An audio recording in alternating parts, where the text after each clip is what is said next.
Welcome to the Paradise Paradox. So today I'm going to present to you an interview with my friend Andrew Levine, otherwise known as Andrarchy, about the process leading up to writing his book, which is tentatively titled The Evolution of Everything, the Philosophy of Crowdism, or alternatively, Everything is Information. So he goes through and talks about his struggle with depression, how he overcame it, using logic. He references a previous conversation that we had, and you can check the link to that in the show notes. But to give you some context, he's talking about the conversation that we had about mental illness and how I said that logic and reason helped me deal with mental illness. So he's talking about his idea that enlightenment means freedom from genes and memes, and how that led him to develop other ideas based on that, and then how that eventually led to him starting to write this book.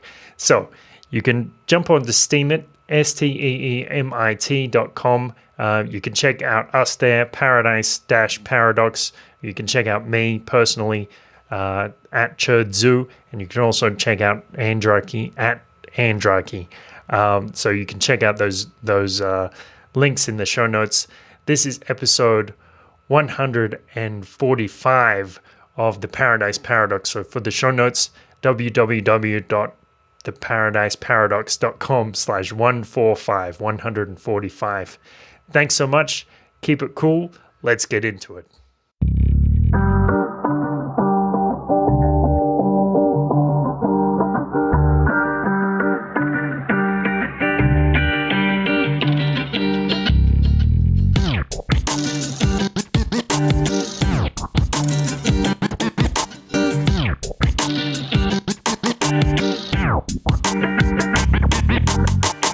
So I wanted to talk to you about your book that you're working on, but I think you're being a little secretive about it. I don't know what it's about yet, other than that it's about philosophy. So what's the premise? Well, interestingly, there is kind of a tie-in with our previous discussion, about how when I was experiencing these depressive experiences, which now when I look back at them much like the way you look at your experience, which is I don't think I had a disease called depression. I think that my mind was conflicting with what is socially acceptable for a mind. Like I was having difficulty integrating with society, and because I was having beliefs and ideas that were different from everybody else's, and that created discomfort and sadness in me that was difficult to resolve because nobody was there to guide me through the experience. And I do believe that there is a place for therapists, for whether they're psychiatrists, psychologists, psychotherapists, whatever. I do think there's a place, because if somebody had been there to be like, this is normal, not just this is normal because they say that, but if they were to explain to me, basically, hey, society is a construct. It's a set of delusions that we all kind of agree on so that we can function, so that we can go to the store and make sure that there's shit there. You know, we share these beliefs not necessarily because they're true, but because they enable us to function, to form stable societies. Just because you don't see them as true doesn't mean you're broken. They feel that they have to make that kind of argument, I guess because they're falling, that's the irony, is that they're falling for the delusion. In a very real sense, they're the insane ones, because they're committing so hard to delusions that they're then telling people who are having perfectly reasonable experiences that they're delusional. I had that experience, and then I finally hit that breaking point where I was like, I'm going to solve this for myself.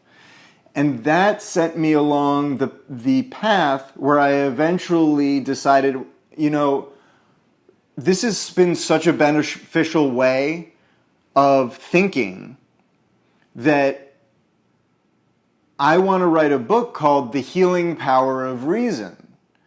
So that, and when I was reading your article, that immediately came to mind. And when you got to that part on logic, because that was what I'd come to believe. And once that idea had infected my mind, I started seeing substantiation of it everywhere. And when I originally formed that idea, I had never heard of cognitive behavioral therapy. And I don't think cognitive behavioral therapy was really much of a thing at that time. It might have been on the fringes. But I eventually did learn about cognitive behavioral therapy, and from everything I understand it's simply explaining to people logic and rationality within the context of their personal life. It's giving them, actually it's exactly what you talked about. It's saying, it's going to people who are experiencing detrimental trains of thought and going, if we apply logic here. Think about this rationally. I know you're having this experience. I know you're seeing these things. But let's think about this logically, and I'm going to help you think about this logically because I understand logic and rationality, and that's my job here. Cognitive behavioral therapy, the last time I checked, was like far more effective than many other modes of treatment, including drugs. And in fact, the last time I heard the most like scientifically verified mode of treatment was for at least certain ailments or situations or conditions is cognitive behavioral therapy plus drug therapy. But I seriously question how important the drug portion is there, especially if you adjust for placebo effect. So, I'm more open to the idea that cognitive behavioral therapy and talk therapy plus a placebo is very effective. And whether that placebo is an actual drug or a sugar pill is, anyway. So that led me to, I started thinking in terms of the healing power of reason, and I started working on that book. I guess something in me is driven to write a book, but I kind of think we all have that. I think we all have a book in us. That led me to kind of an epiphany that I had one day, which was that enlightenment means freedom from genes and memes. To elaborate, the point was that if you look at both forms of enlightenment, meaning Western Enlightenment and Eastern Enlightenment, the message of most of the great thinkers in those areas was freeing yourself either from your biology, your biological compulsions, your biological state, or freeing yourself from the ideas that have come to infect your brain, the cultural concepts that exist in your brain. So if you look at Eastern Enlightenment, people like the Buddha would talk about freeing yourself from positive and negative emotions. So, the idea being that in order to cure yourself of anger and sadness and that stuff, you also have to cure yourself from the opposites, from the positive emotions. And really what he's talking about there is your physiological, biological state.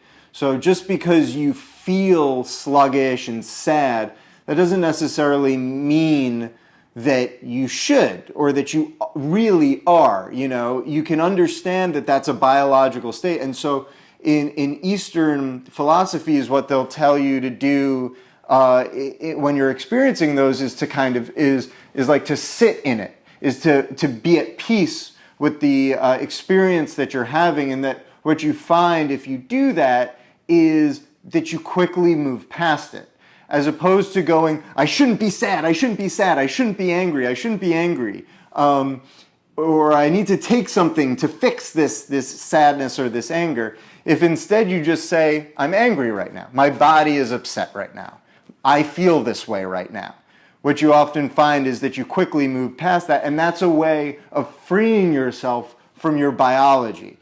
Of course, you can't totally disconnect yourself from your biology, but in that sense, you're freeing it, and you're freeing yourself from it, because you're not letting it control you, you're controlling it, if that even is a sensible statement to make.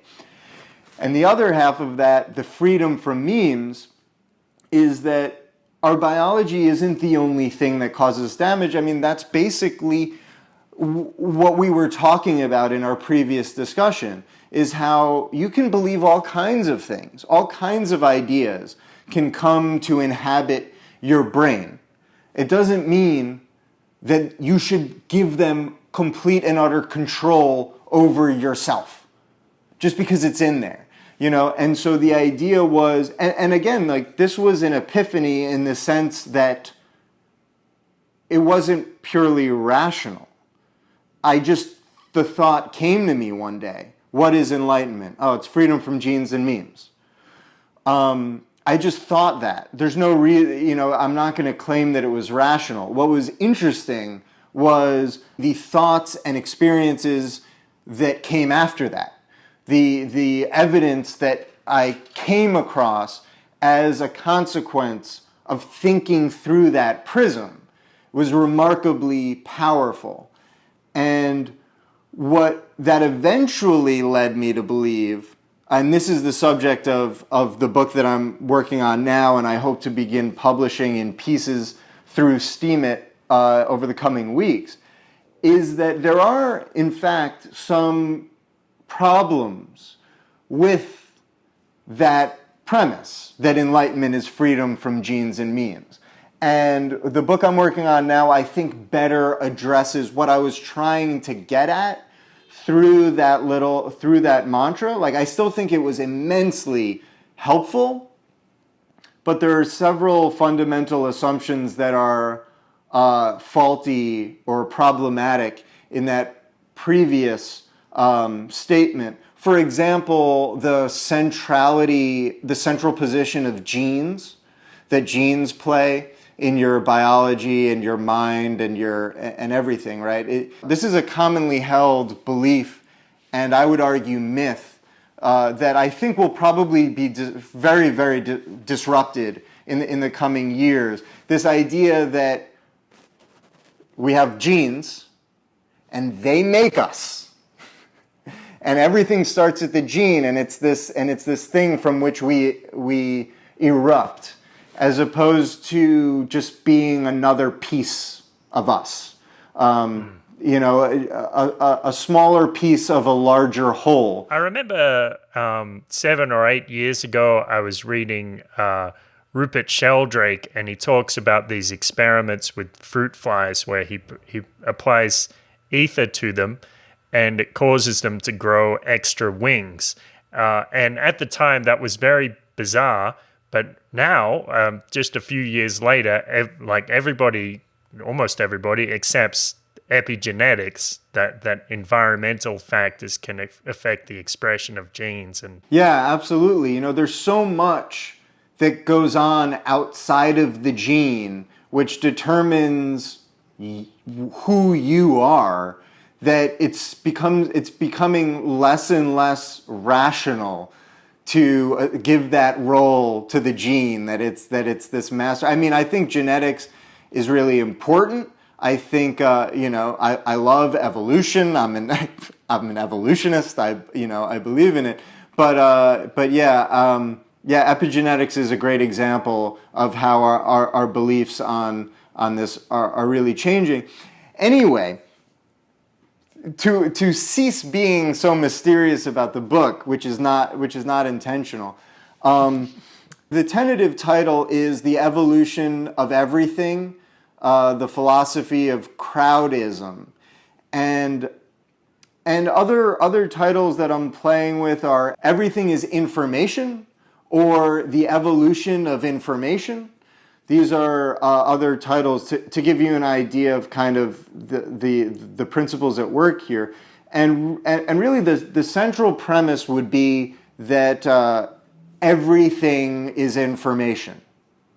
So that's the central premise. It's a strong premise. Everything, even like atoms, even the stars, like our experiences, everything. Yeah, absolutely. And for those who think that that might sound like an extreme position, there's a great book out right now called Why Information Grows. It's by a guy named Cesar Hidalgo.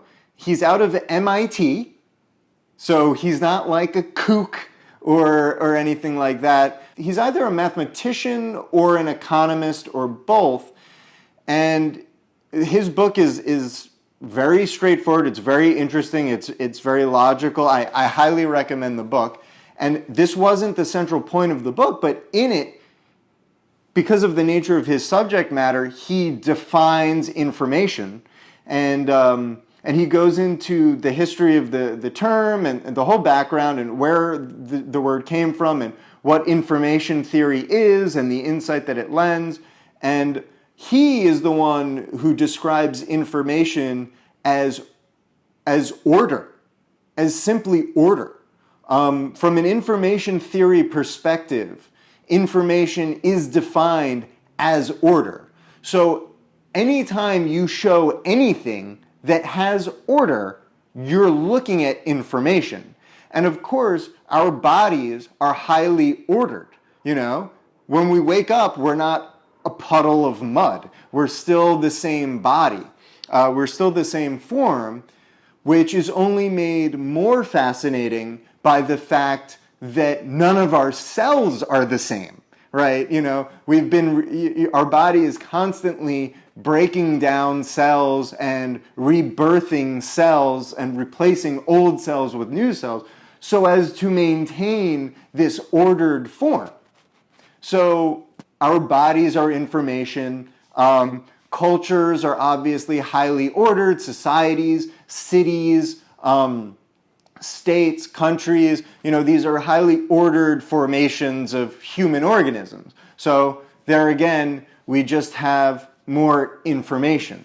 Where I go from that is the question of, okay, well, so that's the central premise. But I guess a secondary premise would be all information evolves over time.